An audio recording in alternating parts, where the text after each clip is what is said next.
Mungkin juga tergantung kebijakan dari perguruan tinggi tersebut ya. Iya. Karena memang tidak semua itu sama.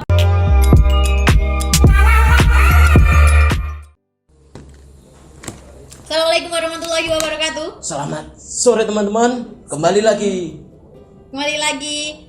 Di channel kami, yuk Pie. Yo ayo, yo ayo, yo ayo, yo ayo. Oke. Itu intro kita, bro.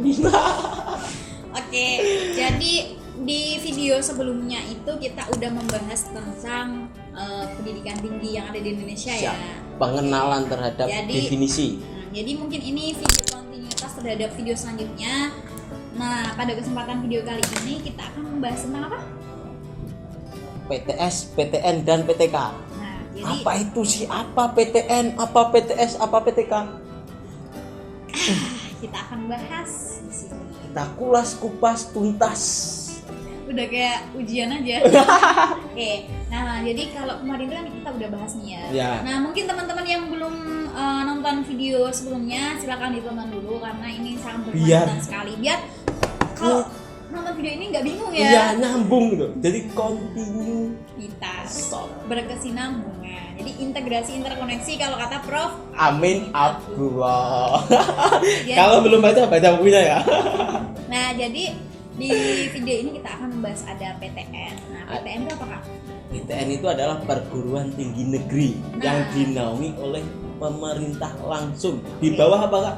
Di bawah naungan pemerintah. Jadi ini nanti karena bersifat negeri maka dia ada kaitannya dengan hubungannya dengan pemerintah. Misalnya nih sebutkan Kak. Riset Dikti ada Menak. Menak. Menak itu yang lebih ke agama ya. Ya benar sekali. Karena di bawah Kementerian Agama maka basisnya juga agama. Nah jadi PTN itu juga terbagi ya, ada perguruan tinggi umum dan perguruan tinggi agama. Jadi misalnya nih Kak, apa aja Kak yang ada di Indonesia yang negeri dulu? Yang negeri yang dinaungi oleh Dikti. Kalau di Jogja ada UGM. Ada UNY, Terus kalau di Semarang ada apa? UNES, Ada juga Undip. Undip. Oke. Tembalang, Tembalang ya. Kalau di Jakarta ada apa Kak? Ada HUI, Oke. Kalau di Surabaya ada ada UNESA. UNESA. Oke. Oke. Kalau yang dinaungi Menak itu apa Kak? Menak ada UIN pastinya, dan UIN ini ada di beberapa daerah tentunya. Banyak. Ada UIN, UIN Sunan Kalijaga. UIN Jogja, UIN Suka, ada UIN Ada yang di Bandung, UIN, yang di Bandung. UIN Sunan Gunung Jati. Gunung Oke. Jati, oke. Oke, yang ini. Yang Selain UIN itu adiknya UIN itu ada Kak. Ada. Namanya IAIN. IAIN. Jadi dulu memang UIN Suka ini juga dulunya IAIN. Iya. Kalau IAIN itu kalau di sini contohnya IAIN mana Kak? IAIN Salatiga, Oh ya, salah tiga ya Kak. Oh, IAIN Solo juga ada kayaknya. IAIN IAIN Surakarta. Surakarta Kak. Jadi Kalau yang terbaru, kalau kemarin saya baca berita tuh IAIN Kediri. IAIN Kediri. Iya. IAIN Tulungagung juga ada ya. Iya, itu ada. Itu tempat saya itu. Oke. Di bawahnya IAIN adiknya juga ada Kak. Namanya Ada Stein. STAIN. Ya. Ada Stein Pekalongan juga ada. Kalau Sunan Pandanaran di Jogja juga ada ya. itu bukan STAIN, itu STAI. Oke. Itu maksudnya belum negeri ya, ya, belum masih suasana negeri. ini jatuhnya ke PTS. Kalau STAI. pinter ya, pinter. Lah iya, harus. Oke. Terus apa lagi? Kalau STAIN mungkin ya tadi. Kalau di sini mungkin ada STAIN di mana lagi ya? Ayo. Banyak pokoknya. Ya itu tadi. Pokoknya jenjangnya kalau Di Semarang ada loh Kak, UIN Wali Songo. iya, UIN Walisongo juga ada. Di Surabaya itu namanya UIN Sunan Ampel. Coba Di kalau Malang UIN Maulana Malik Ibrahim. Oke, di Jakarta coba. Kalau UIN di Jakarta itu namanya UIN Syarif Hidayatullah. Kalau UIN apa? Oke, jadi ada PTN. Nah, itu mungkin beberapa perguruan tinggi yang ada di Indonesia yang dinaungi oleh pemerintah ya. Ya. Nah, Kalau PTS itu gimana sih Kak? perguruan tinggi swasta yang mungkin ini dinaungi oleh beberapa yayasan atau kelompok tertentu. Oh. Misal apa nih Kak? Coba. Kalau di Jogja kayak ada namanya UII itu ya Kak? Ada UMY juga. Ada UAD, Ya, betul. ada Sanata Dharma, Betul. Juga ada UST. ada UAJY. Terus kalau tadi yang terakhir itu kan ada PTK. PTK itu apa sih Kak? Jadi perguruan tinggi kedinasan.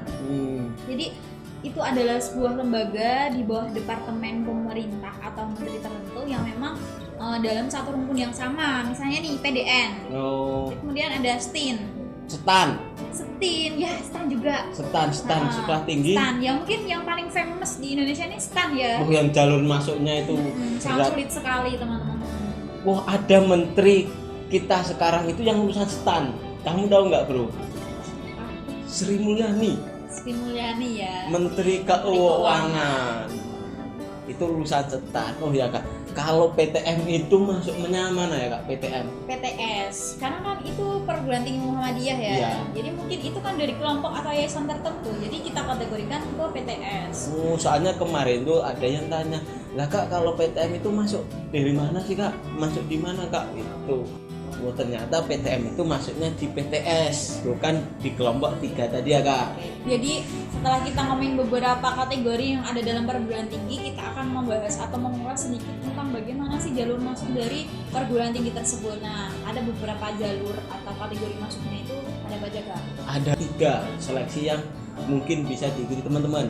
Yang pertama ada SBMPTN. SNMPTN dulu dong Kak. Oh iya, SBM itu kedua ya? Iya, kan tetapi SNMPTN ini mungkin tanggalnya sudah tidak bisa diakses karena mungkin pendaftarannya ini sudah ditutup pada tanggal 25 Februari beberapa hari yang lalu lah. Dan ya. Pengumumannya itu pada tanggal 4 April 2020. Jadi dan tidak semua siswa itu bisa mengakses jalur SNMPTN karena memang dari sekolah ini ada beberapa seleksi tertentu ya. Misalnya nilai nih raport. Ya 50% dari seluruh siswa. Ya, nilai raport terbaik.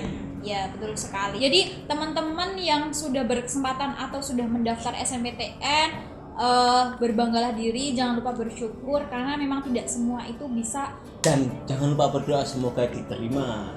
Iya, dan diterima di perguruan tingginya. Yang diinginkan tentunya. Bukan di sisinya. Janganlah.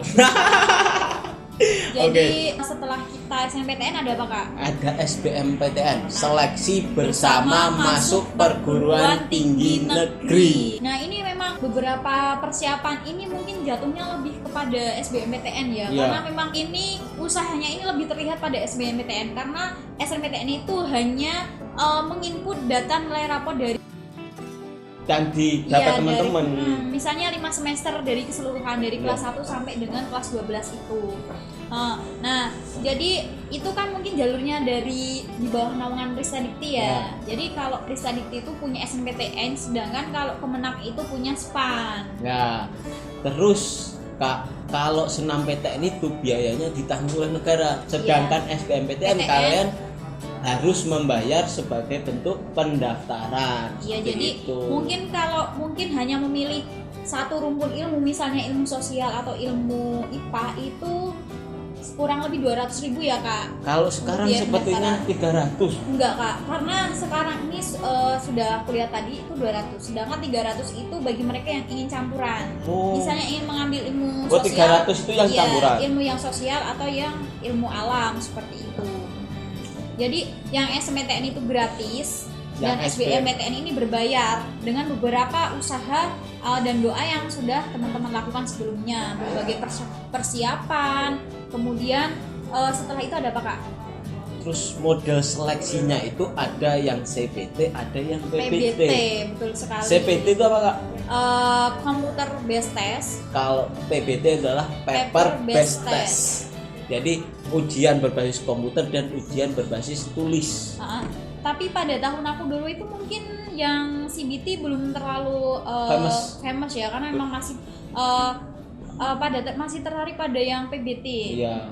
Jadi dan mungkin tahun-tahun sekarang mungkin CBT semua ya. Iya. Karena memang era media, era digital ini mengharuskan mereka untuk melek akan teknologi yang ada. Milenial. Iya betul sekali. Oke. Terus sekarang Kak, ujian mandiri Kak. Ujian mandiri itu biasanya diselenggarakan oleh kampus atau perguruan tinggi yang dituju seperti itu. Jadi mungkin juga tergantung kebijakan dari perguruan tinggi tersebut ya. Iya. Karena memang tidak semua itu sama. Misalnya nih di yang dari naungan Kemenak itu ada Umpeterkin ya Kak ya. Jadi kalau yang mungkin yang dari naungan riset itu izin mandiri ya. Mungkin ya kalau PTN kan kalau nggak salah ya bro, kalau senam PTN-nya itu kan dinaungi oleh Dikti, tapi kalau di Menak itu ada SEPAN PTKIN. Ya. Kalau SBM PTKIN itu di Kemenak ada UM PTKIN. Nah, Kak, untuk perbedaannya apa sih untuk SEPAN UM untuk perbedaan antara keduanya itu loh? Yang mana Kak? Untuk yang dinaungi dua Kemenak dan iya. Dikti itu loh. Karena memang bagaimana sih pemerintah mengklasifikasikan perbedaan atau kategori semacam itu, karena memang pada dasarnya ini beda ya Kak ya. Mungkin kalau Ristek Dikti ini nanti jatuhnya kepada SMPTN, SBMPTN, jalur mandiri ya. Mungkin ini kepada ilmu-ilmu umum ya. Lebih umum, sosial, lebih universal ya. Tapi jika memang Kemenak ini lebih fokus pada ilmu agama, ya, non eksak berarti ya Kak. Non eksak, jadi nantinya jatuhnya kepada ilmu agama, misalnya mereka yang berbasis perguruan tinggi keagamaan Indonesia. Oh ya, berarti perlu digarisbawahi bahwa SEPAN dan UMPTKI itu hanya pada perguruan tinggi agama Islam negeri. Ya seperti itu. Karena dulu memang aku tuh nggak tahu loh Kak. Oh kenapa sih Ristek Dikti ini beda? Kenapa kok ada Kemenak juga? Kenapa kok Kemenak punya SPAN sedangkan Ristek Dikti kok punya SMPTN? Sedangkan kok kenapa di jalur SPAN ini tidak semua prodi ini bisa diakses, hanya mereka yang dari prodi agama saja. Karena memang ada beberapa perbedaan seperti itu. Mungkin ada kecemburuan sosial mungkin ya. Enggak, karena belum satu rukun gitu. Jadi kalau kalian lihat sekarang bahwa di UGM itu tidak mungkin ada SEPAN dan UMPTKIN. Ya betul sekali, karena memang dari kampusnya ini umum ya. Universitas Gajah Mada. Oke, kan kita udah bahas itu apa PTN, ada apa itu PTS, apa itu PTK ya Kak? Ya betul sekali. Udah bahas seleksinya gimana caranya itu. Untuk cara-cara selanjutnya mungkin ya. Di next video aja mungkin Kak. Karena kita udah terlalu panjang kali lebar. Nanti teman-teman malah nggak masuk. Jadi malah bosan. Apa sih kamu tuh ngomong apa sih? Iya. Oke. Jadi sampai jumpa. Oke, sampai jumpa di next video kita. Bagaimana tips and trick how to enter in the university. Pokoknya surprise lah ya. Jadi oke, terima kasih sudah menonton. Wassalamualaikum warahmatullahi wabarakatuh.